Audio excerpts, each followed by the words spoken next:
What's going on, everyone? So today was supposed to be a day off. We ended up doing 3 little jobs. Ended up being about $270. Um, I wanted to kind of talk about something. I've been getting comments from a lot of guys. I'm assuming guys who are heading into business. But I keep getting asked about insurances, what you need, and where to get it from. For junk removal businesses, and this is super easy to look up on Google and get a full description of it so you can really understand what you're getting. But for junk removal, you need general liability, you need commercial auto insurance.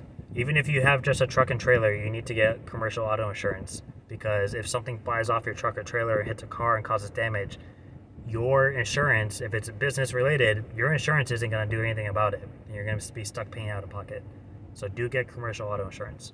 I used U-Hauls for the first 2 years of my business, so I never needed it. But the moment I got the truck and then I got the trailer, I had to get commercial auto insurance. So don't skimp out on that.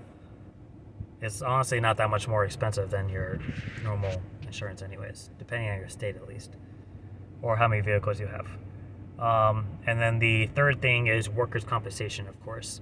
Now, if you're a single member LLC and you don't have any employees like myself, depending on your state, you could probably exempt from it. That's what I do just for now. But for the most part, it would be a good idea to have, especially if you have employees. It's more legal at that point. But of course, your general liability for the most part covers property damage and your basics.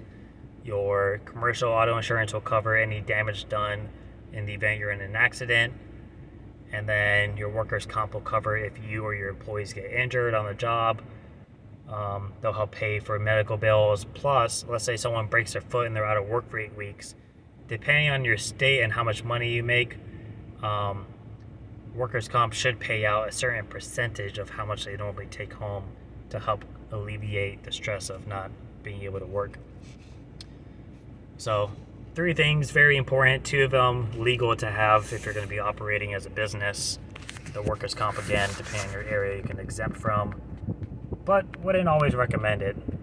Now, some misconceptions I kind of learned over time is,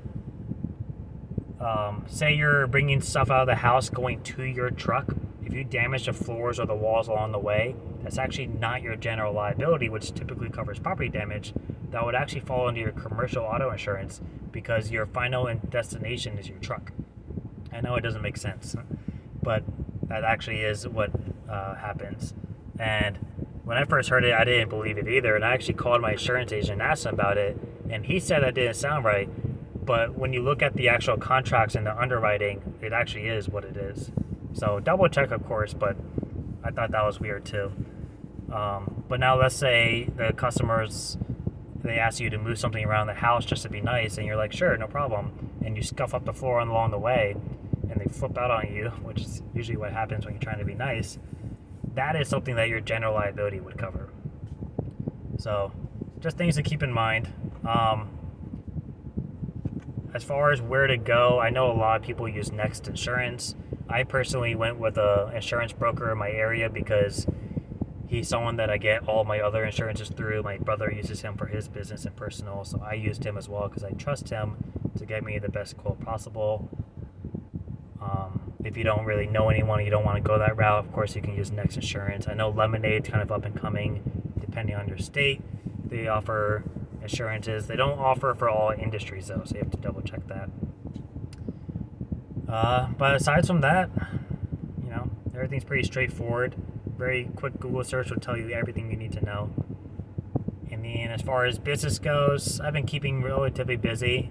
August wasn't like a everyday busy kind of thing, but I did end up grossing a average income from what I have been for every other month, so that worked out at the end. And then September, today's the 1st, but so far it's looking good. I heard that the first week of September is actually pretty busy, so I'm looking forward to that. And that's about it for me. I'm going to finish my day off by doing all my errands, and then either Friday, tomorrow, or Saturday, I'll be doing some little jobs, and potentially I'll be going back to do a big job that I started earlier this week. So that is it for me.